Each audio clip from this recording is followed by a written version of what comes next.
isinya sama sih. Oke, ya boleh. Oke. Baik.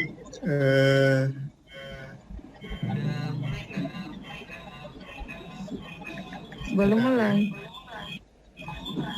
Baik, selamat siang Bapak, selamat siang Bapak Ibu para pendamping SMK, peserta KKSI FFI, khususnya bidang rumput laut Indonesia. Untuk saat ini kita akan masuk dalam sesi keempat. Sebagai materi atau narasumber Bapak Profesor Dr. Seli Nurrahman MSc dari FMIPA Institut Teknologi Bandung. Untuk dengan materi mikroalga laut sebagai sumber minyak untuk bahan bakar di pulau terpencil.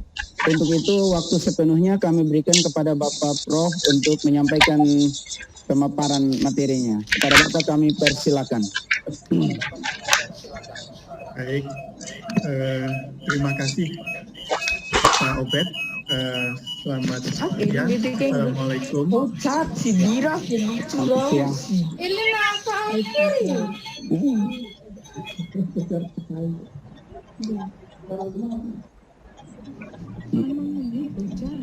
Oke. Ya. Baik, apakah suara saya bisa didengar? Bisa didengar Bapak. Oke, baik. Ya. Assalamualaikum warahmatullahi wabarakatuh. Maaf. Terima kasih atas waktu yang diberikan kepada saya sehingga saya akan bisa tampil di acara KKS ini. Nah, ini berbeda dari topik-topik yang lain yang fokus pada rumput laut. Nah, rumput laut itu termasuk makroalga. Nah, saya di sini akan bercerita mengenai mikroalga. Mikroalga itu alga yang kecil. Oke. Nah, judul yang akan saya sampaikan di sini itu adalah tentang pengembangan mikroalga laut sebagai sumber minyak untuk bahan bakar di pulau terpencil. Nah, ini materi ini untuk istilahnya wawasan bagi adik-adik atau anak-anak ya SMK gitu, supaya kita nanti ke depan itu bisa mengembangkan. Mikroalga itu punya potensi besar dalam hal menghasilkan minyak. Nah, kalau kita bandingkan dengan sawit, mikroalga itu produktivitasnya 10 kali lebih besar. Jadi kalau sekarang ini Indonesia itu raja sawit di dunia, 1 hektar itu bisa menghasilkan minyak untuk biodiesel itu sebesar 6.000 liter minyak per hektar per tahun. Nah, kalau mikroalga itu bisa sampai dengan 60.000 liter minyak per hektar per tahun. Jadi dengan luasan yang sama akan menghasilkan minyak yang akan lebih besar pula. Nah, inilah yang akan saya tularkan kepada adik-adik SMK.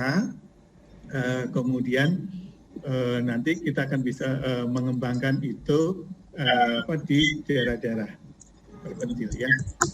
Baik. Nah, mari kita lihat sekarang ini geokimia organik minyak bumi. Jadi kita tahu bahwa di dalam buku-buku biologi dan lain-lain itu dikatakan bahwa minyak bumi itu berasal dari fosil tanaman. Nah, kemudian tanaman apa? Nah, kita lihat di sini bahwa mikroalga itu adalah menghasilkan senyawa hidrokarbon penghasil minyak bumi. Dan fakta yang ada di dunia saat ini bahwa negara-negara yang menghasilkan minyak bumi atau sumber-sumber minyak bumi itu lokasinya pada perairan atau bekas area laut, kemudian dan kedua terletak pada daerah gempa. Jadi kita lihat di sini di dalam perairan itu biasanya dihuni oleh tumbuhan air, itu bisa bermacam-macam. Yang paling banyak itu adalah mikroalga. Nah, pada saat mikroalganya itu nanti mati, maka dia akan tersedimentasi ke dalam dasar laut. Nah, kemudian pada saat ada gempa, maka si sedimen tadi itu yang bermeter-meter tingginya itu akan tergencet, isi perutnya keluar, minyaknya keluar semua. Nah, ini pernah ada penelitian yang dilakukan oleh orang Perancis. Dia mengambil sampel dari minyak mentah yang ada di Pulau Sumatera, kemudian dari minyak mentah itu diambil, di screening, dia dapatkan tumbuhan mikro yang namanya mikroalga itu, kemudian diidentifikasi dan komponen kimia yang ada di dalam minyak yang dihasilkan oleh mikroalga yang dari sampel minyak bumi itu, komponen kimianya mirip seperti komponen minyak bumi yang ada di situ. Jadi minyak bumi itu tidak lain dari mikroalga. Nah, kalau itu terjadi di daratan, tumbuhan bertahun-tahun itu terjadinya fosil. Fosil itu jadinya batu bara. Jadi kalau kita bicara minyak bumi itu tidak lain pada dasarnya adalah minyak dari mikroalga. Nah, minyak bumi itu tidak akan pernah habis di muka bumi ini selama perairan masih ada, matahari ada, alga ada, selama ada gempa. Yang habis itu adalah sumur minyaknya. Jadi ditemukan satu sumur, kemudian disedot, habis gitu kan. Nah, kemudian karena gempa itu berpindah-pindah, maka sumur minyak baru itu akan terbentuk. Jadi Tuhan itu kalau di satu sisi mendatangkan musibah dalam bentuk gempa, sisi lain itu akan menghasilkan minyak. Nah, kita lihat di sini kondisi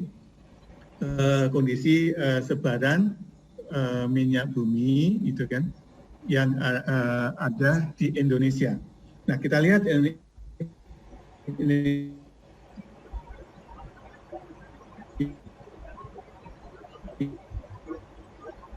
kepulauan. Yang daerah yang putus-putus ini adalah lempeng tektonik. Lempeng tektonik itu gerakan bumi. Rata ini itu adalah sumber-sumber minyak bumi.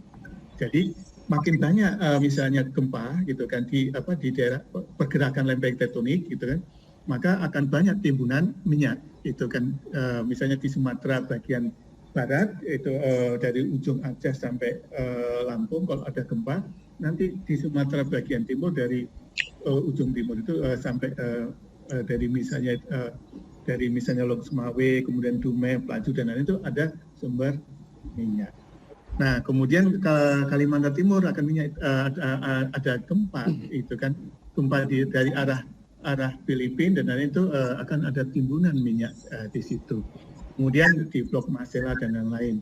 Nah, itu sebabnya kita bisa lihat bahwa minyak itu adalah kepentingan yang strategis. Itu Cina sekarang lagi ribut itu untuk menguasai daerah Kepulauan Spratly itu. Kenapa? Kayak minyak. Nah, Timur itu kan dipanas-panasi oleh Australia kan gitu. Kenapa? Dia bisa ini karena di sini ada minyak. Begitu. Nah sekali lagi bahwa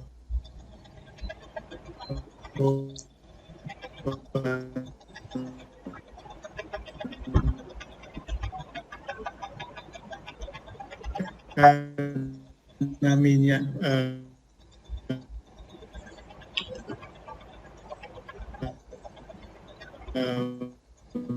minyak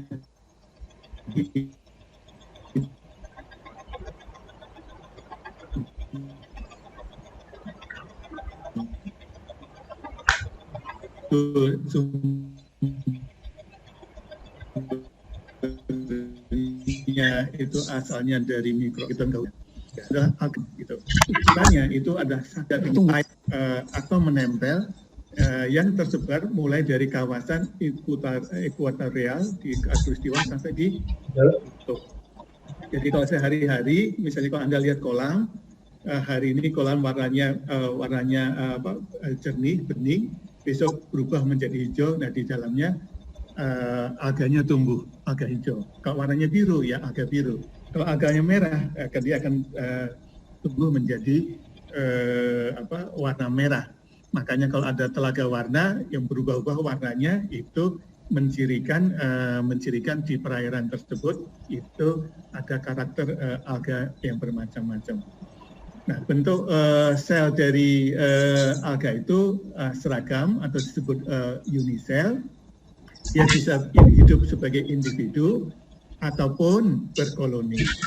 Alga itu tanaman yang tidak punya akar, tidak punya batang dan tidak punya daun. Tapi dia bisa melakukan di sini fotosintesis. Bahkan di sini setengah jumlah oksigen yang ada di atmosfer kita itu diproduksi oleh mikroalga, bukan dari hutan. Jadi setengah dari oksigen yang ada di bumi ini itu dihasilkan dari alga yang ada di lautan. Makanya nanti kalau misalnya kita mengatakan bahwa ada insentif dari hutan untuk istilahnya menambah jumlah oksigen di udara, itu akan dapat kompensasi reduksi karbon gitu kan dengan menjaga hutan itu kita juga akan bisa menuntut ke dunia bukan hanya hutan tapi laut. Kalau lautnya itu tidak tercemar kemudian tersunapi juga dia akan menghasilkan oksigen dan akan mengurangi pemanasan global. Oke. Jadi itulah tentang mikroalga. Nah, ini adalah contoh itu kan mikroalga laut tropis yang ada di kita. Di Laut Tawar juga ada. Di sini ada saya tunjukkan ada 4 kelompok saja, yaitu yang kiri atas itu ada Basilario vice, itu golongan diatom, ganggang kersik, kalau seperti Anda pernah tahu. Kemudian dia itu akan tumbuh dan menghasilkan minyak di dalam selnya. Kemudian ada Chrysovice, itu ada alga keemasan. Dia kalau misalnya tumbuh menyimpan minyak dalam tubuhnya. Kemudian Chlorophyce itu adalah alga hijau. Alga hijau kalau dia tumbuh dia akan menyimpan karbohidrat di dalamnya. Ini yang pernah kita dengar itu banyak ditanam. Contohnya ada chlorella, gitu kan. Anda pernah mungkin mendengar istilah produk sun chlorella dan lain. Itu termasuk golongan alga hijau. Alga hijau chlorella banyak ditanam di daerah Jawa ini. Itu kan untuk obat-obatan dan macam-macam. Contohnya dari golongan spirulina. Kemudian ada Cyanovice, itu ada alga biru. Nah, alga biru itu akan menghasilkan protein. Jadi kalau misalnya Anda nanti ingin mengembangkan alga, nah sekarang ini produk apa yang Anda inginkan? Ya, tergantung dari produk apa yang diinginkan, nanti Anda tanam alga yang sesuai. Nah, kami itu di ITB itu tertarik untuk pengembangan minyak, maka yang kami cari mahasiswa-mahasiswa kami itu datang ke laut melakukan screening. Itu dari golongan Basilario vice, jadi dari golongan diatom. Oke, baik, itu adalah contoh mikroalga laut tropis. Nah, mikroalga sendiri itu di dalam posisinya dalam rantai makanan di perairan itu sebagai produsen sumber makanan apapun kehidupan yang ada di laut. Nah, dia sebagai plankton tanaman, jadi fito itu tanaman, jadi plankton tanaman. Nah, itu akan menjadi sumber makanan bagi plankton binatang, zooplankton. Nah, kemudian zooplanktonnya itu nanti akan dimakan oleh ikan kecil dan ikan besar. Jadi kalau misalnya Anda lihat bahwa omega 3 itu ada di ikan, gitu kan? Ikan sendiri sebenarnya kalau lihat dari genomnya tidak menghasilkan omega 3. Nah, dia bisa menghasilkan omega 3 ke arah makanannya adalah zooplankton. Zooplankton itu makannya dari fitoplankton. Jadi kalau Anda menanam fitoplankton atau mikroalga, pasti akan mendapatkan omega 3. Karena itu sumber produsen yang paling banyak ditemui di perairan. Kita lanjut di sini. Nah, ini adalah peta sebaran tanaman yang ada di muka bumi, ya itu kan.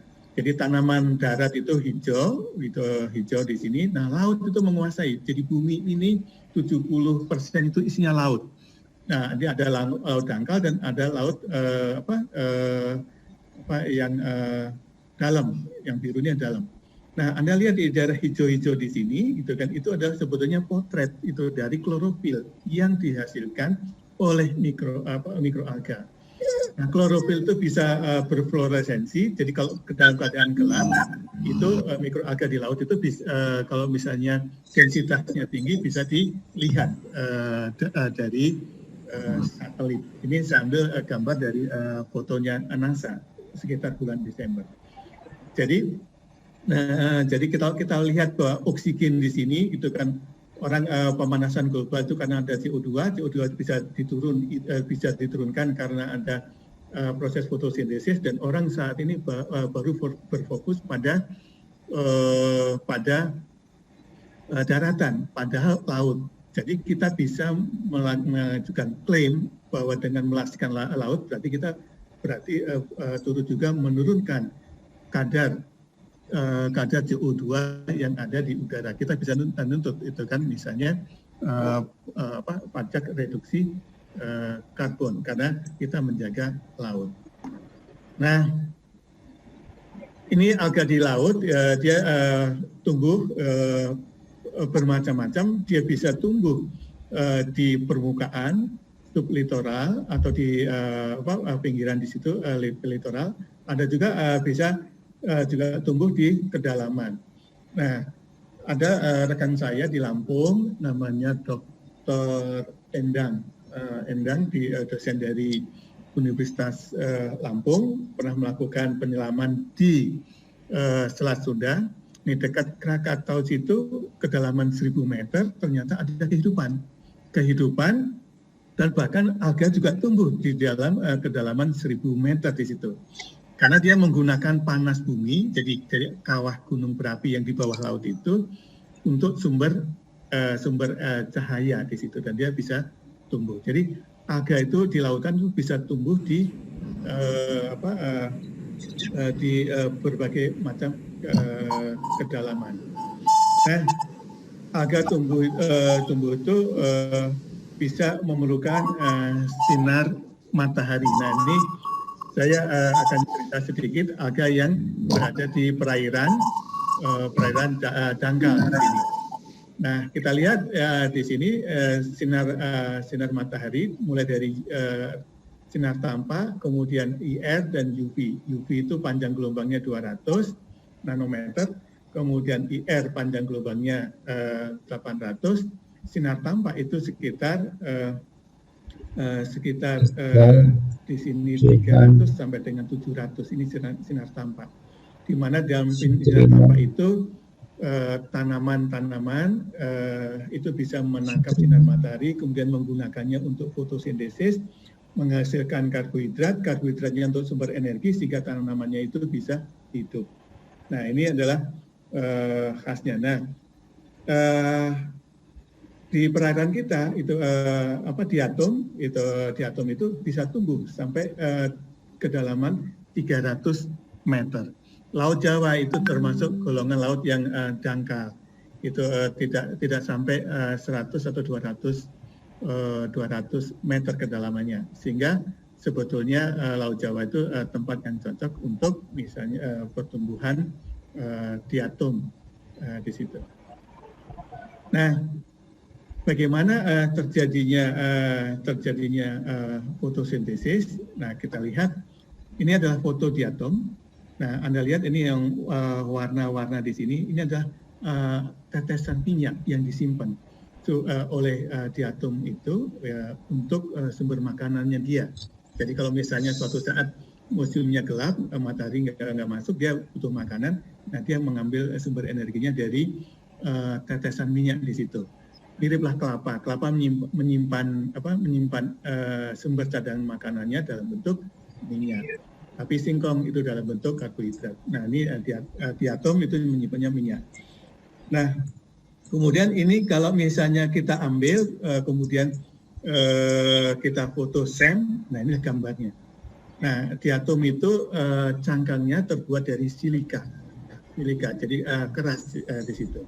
Nah, di alam diatom ini menjadi sumber makanan utama perairan, khususnya dari binatang-binatang yang bercangkang, misalnya udang, kemudian kepiting, pokoknya yang ada cangkang silikanya. Nah, itu makanan diatom tuh enak, suka ya. Nah, karena di sini ada silikanya keras, itu kalau orang mengatakan crispy gitu kan. Beda dengan alga hijau, itu kan tidak mengandung silika, itu tidak terlalu crispy. Nah, kemudian di dalam alga itu ada kloroplasnya. Di dalam kloroplas itu dia bisa menangkap energi matahari. Nah, energi matahari itu kemudian digunakan untuk membuat CO2 yang terlarut di dalam air, kemudian melalui reaksi penangkapan cahaya dan siklus Calvin, dan hasilnya adalah gula. Nah, gula inilah yang digunakan untuk sumber energi agar mikroalga itu bisa hidup. Nah, ini contoh kami di ITB. Nanti kalau misalnya Anda punya kesempatan, silahkan magang di ITB, kita ajarin bagaimana menanam alga. Ini adalah alga yang kami koleksi. Jadi mahasiswa-mahasiswa kami datang ke laut, ambil air laut, kemudian disampling. Ini ada yang diatom, ini warnanya coklat. Yang hijau ini adalah alga hijau.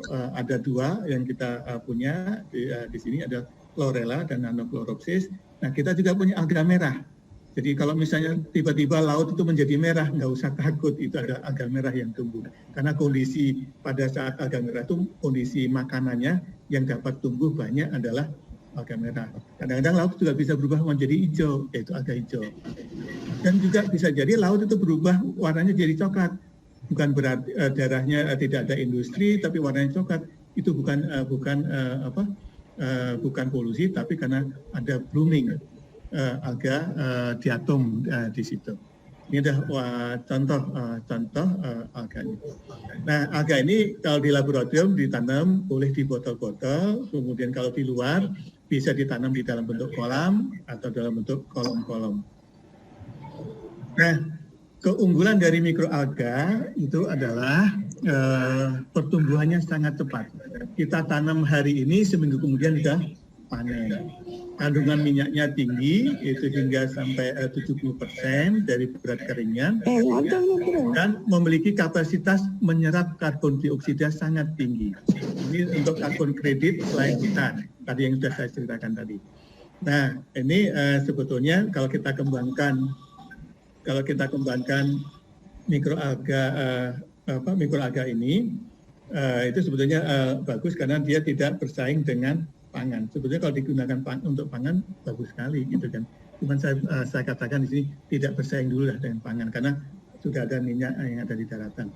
Nah, penanamannya itu tidak perlu lahan darat, kita bisa menggunakan tepi laut atau di atas laut. Nah, tapi investasinya di sini. Anda harus tahu bahwa luas laut Indonesia hingga zona ekonomi eksklusif itu luasnya 600 juta hektar. Jadi kita sebetulnya harus datang ke laut untuk kemudian untuk menanam alga di situ. Nah, itu harus kita kembangkan teknologinya. Produktivitas minyak dari mikroalga itu sangat tinggi, 10 kali lebih besar daripada produktivitas sawit.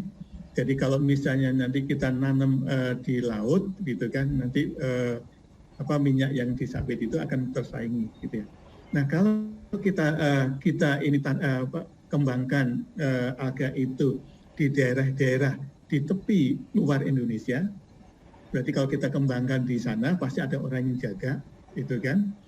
Kemudian di situ kalau misalnya produksinya banyak, gitu kan, kita buat misalnya tempat piknik dan lain-lain, itu orang-orang akan datang, gitu kan, itu akan bisa menyatukan Nusantara, gitu. Dan juga akan menyediakan lapangan kerja yang baru dan menguatkan ekonomi bangsa. Karena apa? Bisa menghasilkan minyak. Nanti akan saya ceritakan. Bagaimana proses menghasilkan minyaknya? Sederhana. Ini adalah fotobioreaktor. Ya, fotobioreaktor isinya adalah suatu wadah yang bisa ditembus cahaya. Kemudian di situ dikasih bibit alga, kemudian dikasih nutriennya. Nutrien alga itu tidak susah-susah, hanya mineral saja. Ya, mineral. Jadi logam-logam mineral-mineral yang terlarut itu sudah cukup, gitu kan. Jadi kalau air laut kan kadar garamnya tinggi, itu tuh sebenarnya sudah cukup untuk menanam alga. Jadi nggak usah ditambahin macam-macam, kemudian alga tambah di situ. Dengan adanya cahaya, gitu kan. Kemudian bibit alga dan tanaman, kemudian CO2-nya bisa diambil dari udara yang terkontaminasi ataupun dari pabrik juga boleh, gitu kan. Kemudian disinari, alganya tumbuh, maka dia akan menyerap CO2 dan air, membuat molekul gula, dan hasil sampingnya adalah oksigen. Jadi kalau misalnya kita bisa kembangkan alga sebanyak mungkin, maka CO2 di udara itu akan terserap banyak dan digantikan dengan oksigen. Nah, hasilnya kita dapatkan biomasa, biomasanya kita panen, kita isolasi, dapatlah minyak. Dapat minyak, nah itulah sebagai bahan bakar. Nah, kemudian selain minyak, ternyata di dalam alga itu juga mengandung zat-zat yang nilai nutraceuticalnya lebih tinggi, gitu kan, dan juga bisa digunakan sebagai pupuk atau pakan. Jadi kalau Anda misalnya ingin mengembangkan kerapu dan lain-lain, kemudian kerapu itu butuh makanan, nah makanannya nanti bisa diambil dari mikroalga. Nah, ini contoh yang dikembangkan. Ini adalah fotobioreaktor, bentuknya kolom transparan, gitu kan. Kemudian di sini diisi media pertumbuhannya. Kalau misalnya mikroalga laut, ya gunakan saja air laut, gitu. Nah, gunakan air laut sudah cukup. Kemudian disinari matahari, kemudian dikasih CO2 dengan memasukkan udara masuk di situ. Kemudian alganya tumbuh, setelah 7 hari dipanen, kita dapat bubur pasta mikroalga. Ini bentuknya seperti ini. Nah, kemudian dari bubur ini kita ekstraksi, dapatlah minyak. Minyaknya kita transestrifikasi, dapatlah bahan biodiesel. Jadi sangat sederhana untuk mendapatkan minyak dari mikroalga. Nah, kalau di daerah-daerah tepi laut, ini kalau menggunakan kolam ini biayanya mahal, kita bisa ganti dengan kolam. Jadi kolam, kita masukkan air laut, kemudian kita biarkan saja, besok nanti warnanya akan hijau. Itu berarti alganya sudah tumbuh, ya. Baik. Nah, nilai tambah dari produk alga, kita lihat alga itu bisa menghasilkan minyak sebagai bahan bakar, menghasilkan asam lemak suplemen, kemudian untuk pakan dan untuk pangan. Nah, di sini kita lihat, kalau kita ingin menggunakan alga sebagai bahan bakar, harganya pasti murah, tapi kita harus produksi skalanya besar, volumenya besar. Tapi kalau untuk pangan, gitu, harganya tinggi, gitu kan. Tapi istilahnya volumenya sedikit. Nah, inilah nilai tambah dan produk alga. Jadi kalau misalnya nanti untuk pulau-pulau terluar, maka kita bicara di sini dalam hal volume. Nah, kalau kita bicara dalam hal volume, maka yang harus diperhatikan adalah berapa luas gitu kita bangun fotobioreaktornya supaya nanti masuk nilai keekonomiannya. Karena untuk bahan bakar itu harga itu harus di bawah $1 itu harga per liter minyaknya. Ya. Baik. Nah, ini adalah minyak dari alga, kemudian sudah ditransestrifikasi. Kemudian minyaknya bisa untuk biodiesel. Nah, Kalau di laboratorium, mahasiswa kami itu ketawa-ketawa, kita hasilnya itu hanya berapa mili, padahal kalau untuk bahan bakar itu jumlahnya besar. Maka kita perlu membangun model skala yang besar. Ini ada satu contoh pengembangan alga yang dilakukan di Amerika di gurun. Amerika itu negaranya 70% darat, 30% 70% darat, 30% laut. Makanya kalau mau mengembangkan alga, mereka nggak punya laut. Nah, yang digunakan adalah daratan. Daratan yang tidak dihuni itu di gurun. Ini daerah Texas. Nah, ini dilakukan. Nah, yang hijau-hijau ini adalah fotobioreaktornya yang ditidurkan, gitu kan. Nah, karena negara maju punya dana yang banyak, dia bangun reaktor di sini sampai skala 100 hektar, gitu kan. Dan di sini adalah kontainer-kontainer untuk mengalirkan air, media dan bibit, dan juga untuk memproses alganya. Nah, Indonesia kebalikannya, 70% kita itu wilayah laut, gitu kan, 30% darat. Makanya kalau kita mau mengembangkan alga, kita jangan cari daratan, nanti musuhan sama penduduk darat, gitu kan, dalam hal rebutan lahan. Kita akan lari ke pantai, ataupun misalnya kita lari ke tengah laut. Nah, ini contoh di sini. Jadi contoh ini adalah kebun alga. Nah, dengan model sekitar 2 hektar di pantai ataupun di laut gitu, maka 2 hektar itu akan mampu menghasilkan minyak sekitar 2 barel per hari. 2 barel, 1 barel itu 1 ton. Minyak tanah itu isinya sekitar 160 lebih, 160 liter. Jadi kalau 1 barel itu kurang lebih 600 sampai 700 liter minyak. Jadi kalau misalnya punya lahan di pantai itu sekitar 2 hektar, maka akan bisa menghasilkan minyak rata-rata 2 barel minyak. 2 barel minyak itu bisa digunakan untuk menggerakkan pembangkit listrik tenaga diesel di pulau-pulau terluar itu 1 kilowatt. Itu sudah lebih dari cukup. Jadi kalau ini dikembangkan di pulau-pulau terluar, maka pulau-pulau terluar itu nanti tidak akan tergantung pasokan minyak dari sumber minyak yang ada di Indonesia, baik dari Kalimantan, Jawa ataupun Sumatera. Nah, inilah yang perlu dikembangkan oleh adik-adik SMK, bagaimana bisa mengembangkan produksi biomasa alga nanti di pantai. Ini kalau misalnya dipasang di tengah laut, itu kita akan bisa menghasilkan minyak di lautan. Oke. Nah, ini spot-spot daerah-daerah pulau-pulau terpencil itu kan yang ada di perairan kita di bagian luar di sini.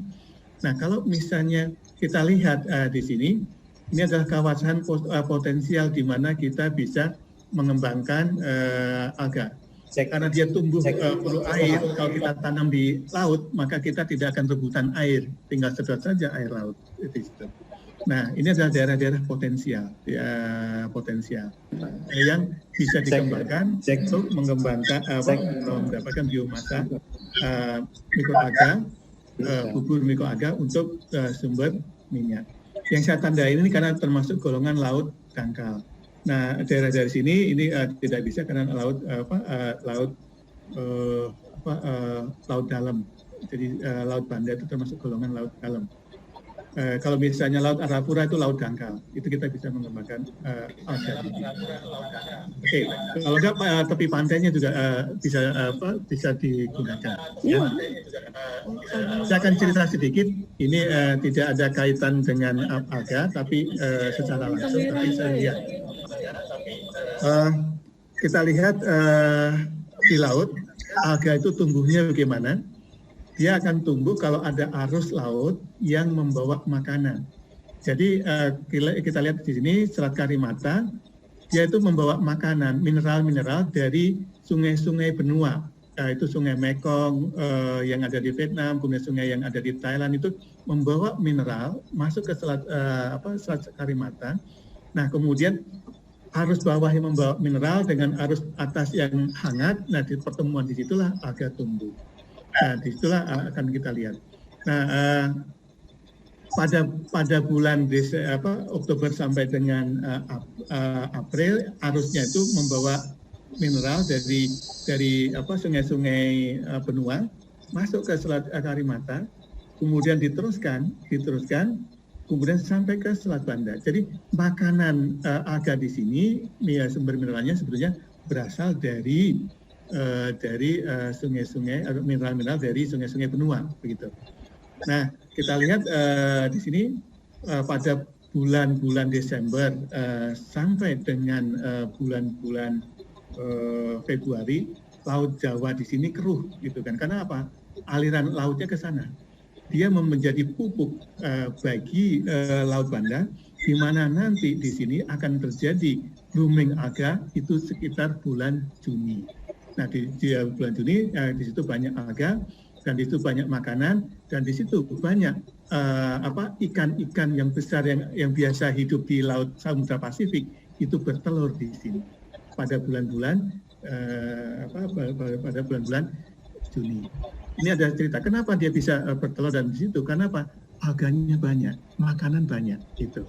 Nah, kalau lautnya bersih maka dia nyaman untuk menaruh telur-telurnya di situ. Jadi jangan salah bahwa negara-negara maju seperti Jepang itu sangat concern akan kesehatan laut Banda di sini. Kenapa? Sumber-sumber ikan yang besar itu telur-telurnya ada di sini. Maka kita juga harus jaga di sini kelestarian yang ada di Laut Banda di situ. Ya, khususnya adalah alganya di situ. Saya pernah mendapat informasi dari dosen di Unpati pada saat sekitar bulan Juni itu laut di daerah perairan ini berubah menjadi merah. Nelayan pada takut gitu. Pada takut, oh ini racun gitu. Ya, itu ada golongan alga merah. Alga merah di kami itu kan, kami mahasiswa mengisolasi warna merahnya bahkan bisa digunakan untuk zat warna alam. Oke, ini saya kembali lagi. Ini adalah kawasan potensial yang bisa dikembangkan. Jadi kalau selama lautnya tidak dalam, gitu kan, atau pantainya atau selandai dan lain-lain, itu bisa dikembangkan untuk tempat budidaya mikroalga. Nah, ini kalau misalnya dikembangkan di atas laut, gitu kan, ini mimpi saya ke depan. Mungkin adik-adik bisa membantu nanti ke depannya. Jadi kalau misalnya 2 juta hektar saja dari aliran dari luas laut kita, 2 juta hektar itu sekitar 0,33% dari luas laut Indonesia. Hanya 0,33%. Itu tidak mengganggu perairan, tidak mengganggu area lalu lintas laut gitu. Kalau kita kembangkan untuk produksi biomasa mikroalga, maka Indonesia itu akan bisa menghasilkan 2 juta barel minyak. Ini sudah ada penelitiannya. Tinggal kita membuat modelnya saat ini, ya. Nah, untuk membuat modelnya nanti anak-anak SMK bagaimana mendesain fotobioreaktornya, kemudian bagaimana mencari bibitnya, kemudian bagaimana panennya, rantai pasoknya. Nah, itulah yang akan dikembangkan oleh adik-adik di SMK nanti ke depannya. Jadi persiapan apa yang perlu dilakukan untuk membuat alga ini sebagai sumber minyak, gitu kan? Maka kita memerlukan SDM yang berpengetahuan dan berketerampilan. Nah, ini Anda harus belajar bagaimana budidaya mikroalga skala besar. Nah, kemudian juga perangkat-perangkat untuk produksi itu juga perlu dilakukan. Fotobioreaktornya, kemudian pipanya dan lain-lainnya, kemudian teknologi refinery-nya juga harus dilakukan dan disiapkan, dan logistik dari rantai pasok itu jadi dari bahan baku, dari di hulunya, di hilirnya itu adalah produknya, itu juga harus disiapkan. Jadi bila 1 hektar itu memerlukan 4 tenaga kerja, kalau misalnya 2 juta hektar itu akan perlu minimal itu 500.000 tenaga kerja. Nah, saya kembali lagi gitu kan. Kalau misalnya dikembangkan di laut gitu kan, di sini kan ada platform panggung gitu kan, panggung di sini kita juga bisa buat di sini tempat wisata waterboom, boomnya langsung ke laut kan gitu. Nah, jadi tidak hanya untuk produksi produksi minyak, tapi juga nanti menjadi tempat wisata. Wisata di tengah laut itu menjadi tenang gitu kan. Biasanya kalau di kota orang berisik kemudian stres, datang ke laut itu kan kemudian akan menjadi lebih tenang. Nah, inilah hal yang harus dipersiapkan. Sebagai penutup, saya ingin menyampaikan bahwa untuk mewujudkan industri bahan bakar dari mikroalga itu merupakan suatu perjalanan yang panjang. Namun kita di sini harus bergerak, harus memulainya dari langkah setapak.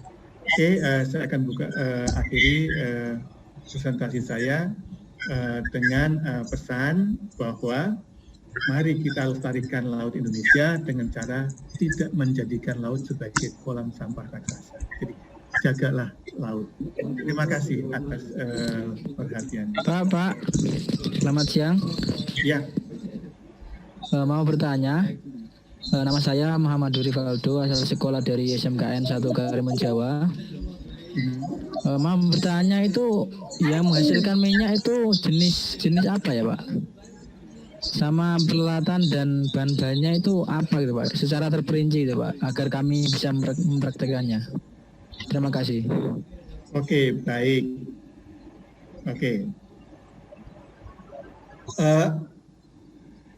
Baik, ya. Jadi pertanyaan dari siapa tadi? Oke. Dari Muhammad Rivaldo Pak, SMKN 1 Karimun Jawa. Oke, baik. Sudah diketahui bahwa mikroalga yang menghasilkan minyak dalam jumlah yang banyak itu ada dari jenis diatom, ganggang kersik, jelas itu dari jenis diatom. Iya Pak. Nah itu oke, di Karimun Jawa kami punya koleksinya. Suatu saat gitu kan gini. Ini kan Anda baru pertama kali bertanya, gitu kan. Gitu. Jadi Anda ambil air laut, gitu kan, yang bersih di tengah laut, gitu kan bersih di situ. Nah kemudian taruh di daratan, taruh di kolam, gitu kan. Kemudian dikasih aerasi. Nanti dikasih aerasi. Nanti kalau tumbuh warnanya menjadi coklat. Gitu kan coklat, nah itu ada diatom. Nah kemudian ambil yang tumbuh itu, kemudian lihat di bawah mikroskop dengan perbesaran sekitar 100 kali, nanti Anda akan lihat ada sel yang bulat warnanya bening seperti kaca. Diatom itu isinya silika itu kaca, jelas itu diatom. Nah kemudian kalau sudah misalnya kalau dia tumbuh, kemudian Anda panen dengan cara disaring, gitu, atau Anda dekantasi, Anda diamkan, nanti dia akan ada di bawah. Lapisan yang bawah itu yang halus-halus itu Anda ambil, jelas itu. Kemudian untuk percobaan ya, Anda keringkan, kemudian Anda ekstraksi. Ekstraksinya menggunakan kloroform metanol. Nanti akan keluar. Iya Pak, terima kasih Pak. Oke, baik. Terima kasih, selamat siang. Obed, lagi unmute Pak Obed. Itu kamera unmute mic-nya Pak Obed. Oke, siap. Baik. Baik, dari pertanyaan peserta yang lain masih ada waktu untuk kita bertanya kepada Bapak Prof. Selamat siang, izin bertanya Pak. Ya. Dari SMK 13 Bandung. SMK 13 Bandung ya. Oke. Ya. Silakan Pak. Kan sekolah kami jauh dari laut dan tentunya bakal sulit untuk mendapatkan rumput laut. Terus proses mendapatkan rumput laut itu perlu waktu yang lama, soalnya jaraknya juga jauh. Dan pastinya perlu dilakukan pengawetan atau semacamnya pada rumput laut untuk menjaga kondisinya. Apakah itu dapat mempengaruhi saat nanti produksi sebuah produknya. Oke, Silakan Bapak Prof. baik. Oke, mikroalga itu bukan rumput laut. Itu perlu dicatat ya. Itu. Oke, jadi bukan rumput laut. Jadi rumput laut itu makro alga, sedangkan yang lebih halus lagi itu kan mikroalga. Nah, Anda kalau misalnya di SMK 13, kalau misalnya nanti suatu saat Anda punya waktu main ke ITB, saya akan saya tunjukkan, mahasiswa kami bisa tunjukkan ke Anda. Pak Obed kemarin saya tunjukkan karena mahasiswa libur, jadi nggak bisa lihat ya di situ ya. Gitu ya. Jadi sederhana, ini mikroalga itu tanaman air. Kalau Anda punya akuarium di rumah, Anda tanam ikan, itu kan akuariumnya berubah menjadi warna hijau. Jelas itu? Itulah hijaunya, itu mikroalga. Nah, kalau Anda misalnya mau mengembangkan mikroalga di Bandung, tahu bahwa Bandung kan jauh dari laut kan, betul nggak gitu kan? Anda masih bisa menggunakan air laut artifisial. Jadi tinggal ambil air air sumur biasa, tambahkan garam krosok. Garam krosok itu garam kasar. Itu di pasar itu ada garam yang dari Indramayu yang dikeringkan, air laut yang dikeringkan dan dapat garam. Nah, itu garamnya garam krosok. Campurkan ke air biasa. Air biasa. Di laut itu kadar garamnya itu 3,5%. Jadi tinggal Anda campurkan di situ, kadarnya di situ adalah kadarnya adalah 3 gram dalam 100, bukan 3,5% ya kadar lautnya. Ya. Jadi ambil air air 1 liter, kemudian tambahkan 3,5 gram garam krosok. Itu adalah media yang sudah cukup untuk menanam mikroalga kalau Anda berada di gunung, seperti di Bandung. Kalau di pantai, itu tidak usah, ambil aja air laut, gitu kan. Air laut yang bersih, gitu kan. Kemudian Anda gunakan sebagai media pertumbuhannya. Ya, itu mudah-mudahan bisa menjawab dari teman kita. Silakan yang lain. Baik. Ya, silakan. Ya, silakan dari mana? Tadi Rajul dari SMKN 1 Ketapang. Ketapang ya, SMK Ketapang ya. Ya. Silakan. Izin bertanya Pak. Nah, di Indonesia ini kenapa belum dikembangkan ilmu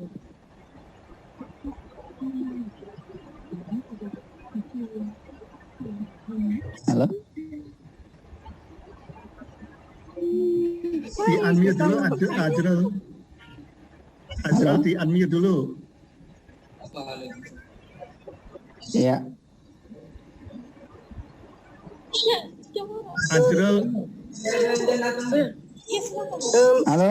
izin Pak. diulangi pertanyaannya, mic-nya di unmute. Iya Pak, maaf Pak. Kenapa di Indonesia hadir?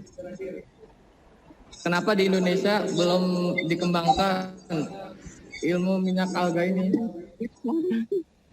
Iya. Pengembangannya Pak, pengembangannya. Indonesia, ya.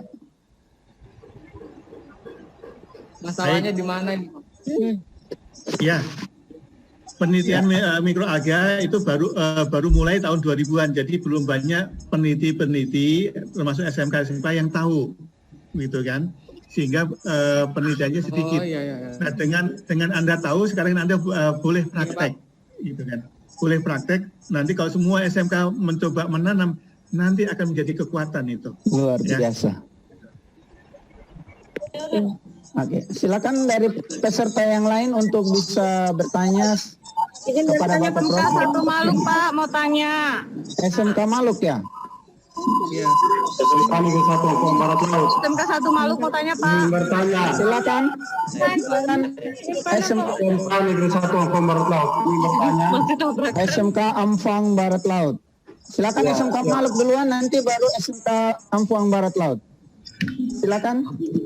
SMK 1 Maluk mau tanya. Ya, silakan.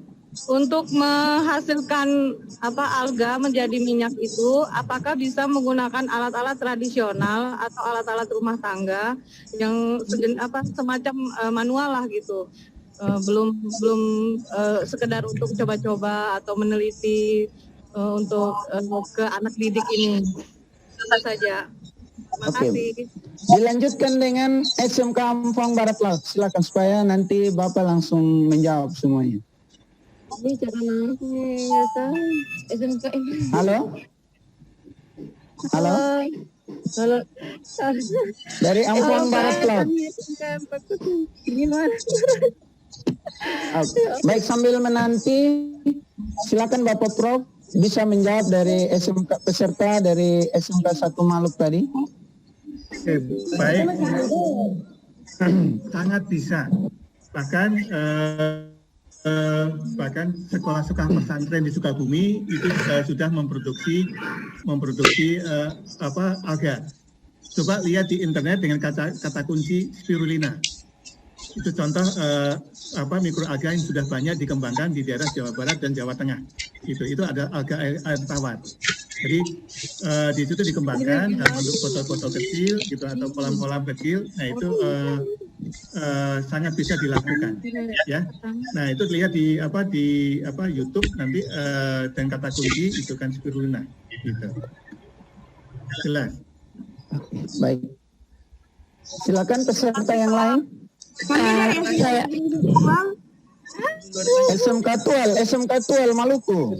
SMK Negeri 1 Ampang Barat Laut. Barat Laut. Ya, SMK Tual Barat Laut tuh. Barat Laut, ya, siap. Selamat siang, Bapak Prof. Selamat siang, Bapak Prof. Mohon bertanya. Mengapa negara penghasil minyak hanya bisa terletak pada daerah gempa saja, Pak? Ini videonya tidak terlihat. Silakan dari Barat Laut. Ya, siap. Baik. Menanggapi apa yang dijelaskan oleh Bapak Prof tadi, perlu kami bertanya, atau sebelum kami bertanya, kami dari SMK Negeri 1 Ampang Barat Laut, daerah terpencil. Di sini perlu kami bertanya, karena kami di daerah terpencil, sulit untuk mendapatkan alat dan bahan yang perlu dilakukan praktek eksperimen seperti ini. Terima kasih. Ya. Silakan Bapak Prof bisa menjawab dari pertanyaan SMK Ampang Barat Laut. Oke, baik. Sebetulnya kalau mau mengembangkan alga itu tidak sulit, apalagi kalau berada di daerah pesisir pantai. Jadi untuk mengerjakan untuk melakukan percobaannya cukup dengan botol-botol biasa, begitu. Kalau tidak bisa menggunakan botol galon juga bisa, begitu.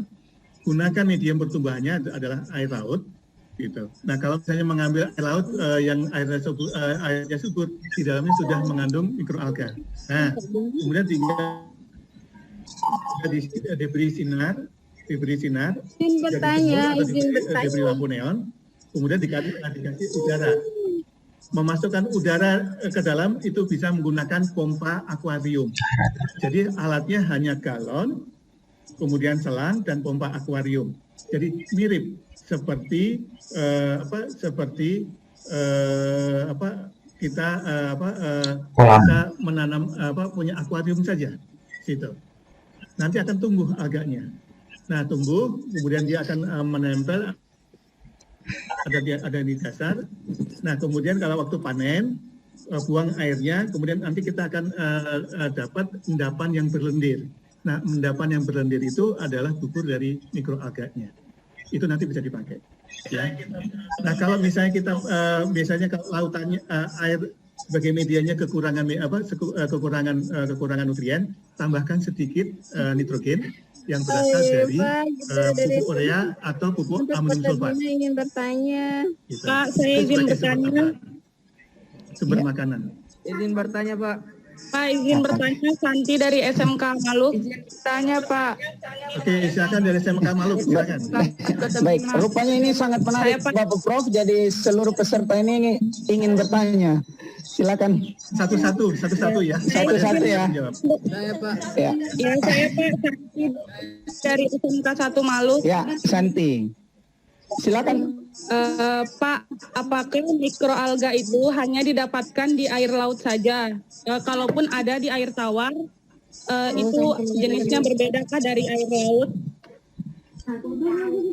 Oke, mikroalga ada juga di air tawar. Jadi mikroalga itu semua tumbuh di semua perairan, baik air tawar, air payau ataupun air laut. Dan tumbuh juga di Katulistiwa sampai ke kutub. Jadi kalau Anda nanti di air tawar gitu kan, perhatikan saja masuk kolam yang warnanya hijau, di dalamnya sudah ada mikroalganya. Itu yang hijau itu biasanya adalah golongan alga hijau, chlorella. Paling banyak yang bisa ditemui itu adalah chlorella, paling banyak di situ. Yang kedua bisa ditemui juga adalah Nanochloropsis, alga hijau di situ. Jadi kalau Anda mengambil sebagai sampling sumber mikroalganya, ambil dari perairan yang berwarna hijau, ambil sedikit, kemudian Anda taruh sebagai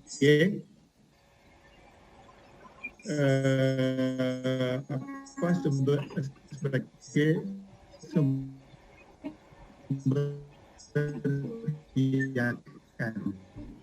ya. Dari SMK mana? SMK Negeri 1 Tual. SMK Kota Bima.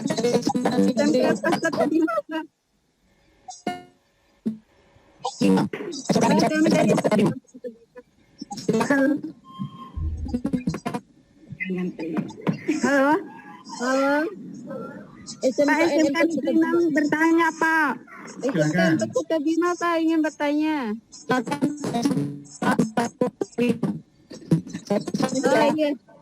Iya. Saya ingin bertanya, apakah semua jenis alga bisa dijadikan bahan bakar atau ada jenis tertentu yang bisa dijadikan bahan bakar? Terima kasih Pak. Semua jenis mikroalga bisa digunakan sebagai bahan bakar. Tapi dari jenis diatom, kandungan bahan bakarnya lebih tinggi. Kandungan minyaknya lebih tinggi. Ya, terima kasih Pak. Pak, mau izin bertanya, Pak. Pak, dari SMK Pak. Warahmatullahi wabarakatuh. Perkenalkan, nama saya Derendi dari sekolah SMK Negeri 1 Ketapang. Ingin bertanya. Kak. Halo. Ya, Yudi, silakan. Ini saya ingin bertanya tentang harga ya. Harga bioalga hari ini itu berapa ya Pak? Gimana? Di harga HPP penelitian dan HPP skala besar itu berapa? Baik. Oke. Di ITB penelitian belum sampai ke perhitungan ekonomi. Jelas itu, baru skala risetnya. Jelas itu. Kalau ekonomi harus punya model. Nah, punya model yang skala besar itu minimal 2 hektar. Nah, kita belum mengembangkan itu sampai 2 hektar sehingga HPP dan lainnya itu belum bisa dihitung. Jadi saya belum bisa menjawab karena kayaknya belum ada. Bapak mau izin bertanya? Silakan.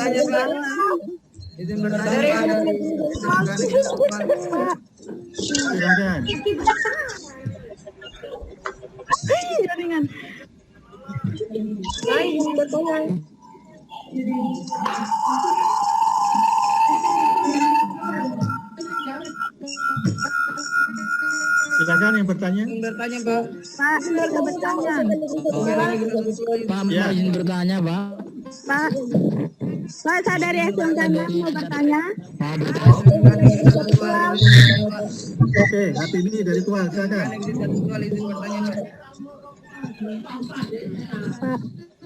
Silakan. Ya. Pak.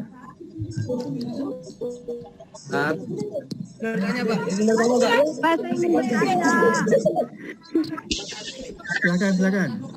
Kendala apa saja yang dapat menjadi penanaman rumput laut alga? Kendala Oke. apa saja yang dapat menjadi penanaman alga? Oke, kendalanya adalah itu kan yang paling utama adalah kebanyakan orang tidak tahu itu kan bahwa mikroalga itu bisa menghasilkan minyak itu kendalanya. Jadi pengetahuannya belum banyak diketahui. Tapi kalau Anda sudah mendengar ini, nanti itu kan Anda bisa belajar. Kalau Anda SMK-nya ada di Tual, di situ ada perguruan tinggi di Tual, itu saya lupa. Salah satu dosennya namanya Ibu Ceni. Itu mengambil S3-nya di Unpad di Bandung tentang mikroalga. Nah, contoh bagaimana alga itu ditanam di skala laboratorium, Anda bisa datang ke laboratoriumnya dan Anda bisa praktek di sana. Ya, Kalau Pak. misalnya Anda tinggal di daerah Ambon, di situ ada Universitas Patimura, ketemu dengan Ibu Dr. Yvonne Telusa, dia mengembangkan mikroalga di Unpati. Anda datang ke sana belajar di situ. Jelas itu. Dan di Ambon juga ada pusat penelitian kelautan LIPI.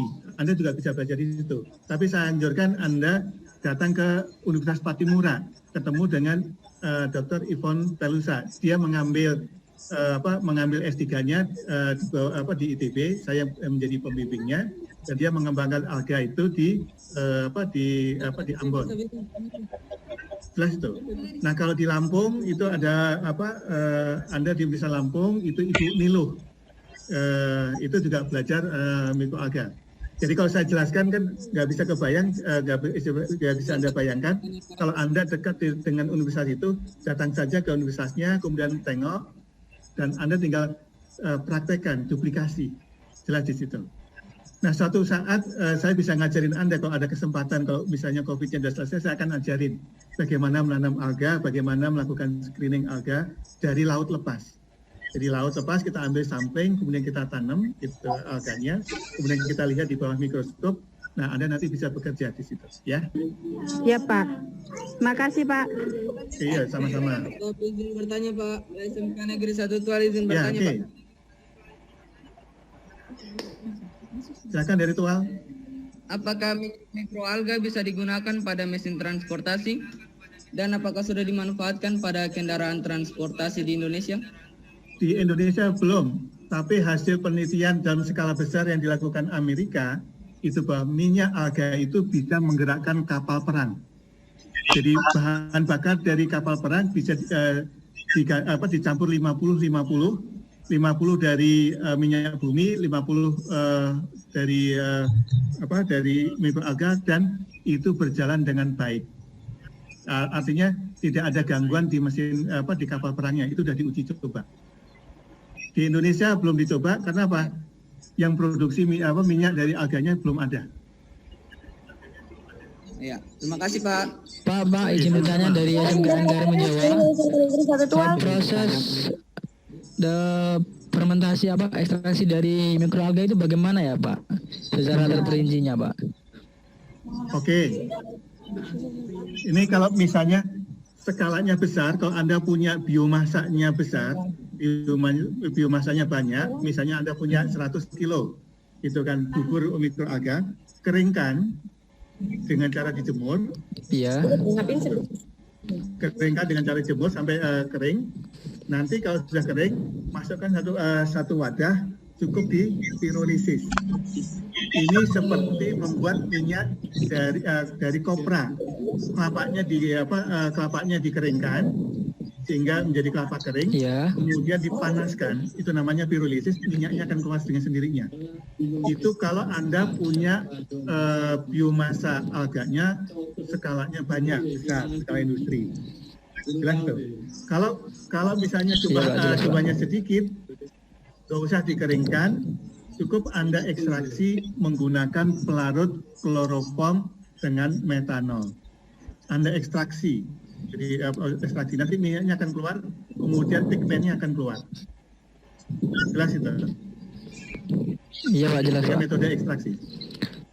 Oke Pak, dari Terima kasih. Saya mau izin bertanya lagi. negara penghasil minyak bumi, kenapa hanya terletak pada daerah-daerah yang gempa saja Pak? Ya karena sumber minyaknya dari alga. Dan alga itu begini, negara penghasil minyak bumi cirinya daerahnya itu bekas laut atau dekat laut dan dekat gempa. Kenapa itu terjadi? Karena kita lihat bahwa alga itu tumbuh di perairan. Kalau misalnya jumlah banyak, dia mati, bangkainya itu akan ada di dasar laut. Nah, di dalam perut perut alga itu ada minyaknya, walaupun mati itu masih ada minyaknya. Nah, kalau ada gempa, tanah itu akan menggencet isi perutnya sehingga minyaknya keluar semua. Jelas itu. Nah, kalau minyaknya keluar semua, dia masuk dalam lapisan tanah, membentuk cekungan minyak. Itu yang orang sebut sebagai sumur minyak. Itulah kemudian yang diambil. Iya. Nah, Bapak. makanya kalau kita lihat Aceh itu waktu yang lalu ada gempa besar tahun 2004, maka kita akan boleh mencari sumber minyak baru di Selat Malaka. Itu tugasnya orang lain, gitu kan. Jelas itu. Pak, saya izin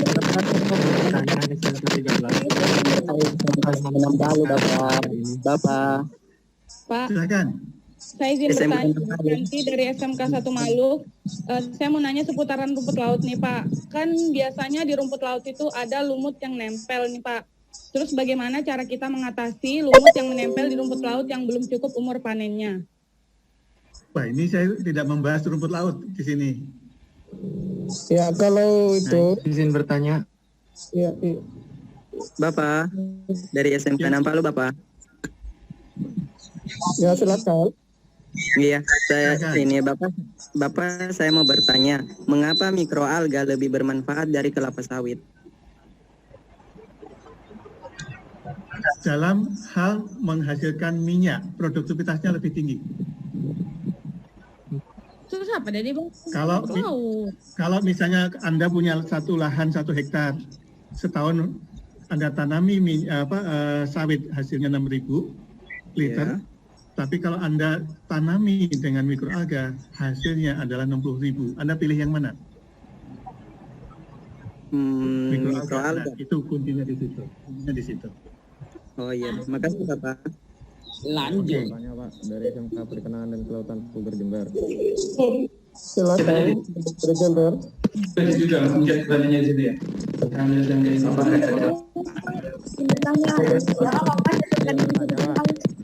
Halo. Bertanya Pak. Dari Dari SMK Negeri 1 Pulau Barat, Profitasari, silakan. Tadi sudah angkat tangan. Itu di-unmute dulu. Di-unmute dulu mic-nya. Profitasari. Silakan. Kalau mau bertanya. Barat. mikroalga ada di laut dan di air tawar. Apakah keduanya bisa menghasilkan minyak? Alga air tawar ataupun air laut, dua-duanya menghasilkan minyak. Apakah ada Baik ya, sudah ya semuanya. Izin bertanya Pak. Silakan. Izin bertanya dari Agni. Oke. Silakan. Dari negatif. silakan. Minyak mikroalga. Hah? Mohon maaf dan karban. Kalau dari saya, kalau lebih kabupaten ingin bertanya apakah ada dampak negatif dari minyak Apa yang kira pertanyaan aja sebenarnya? Pertanyaannya tidak jelas. Ya, Yang ngomong, kalau dia ngomong kalau nyala, yang ngomong orang itu.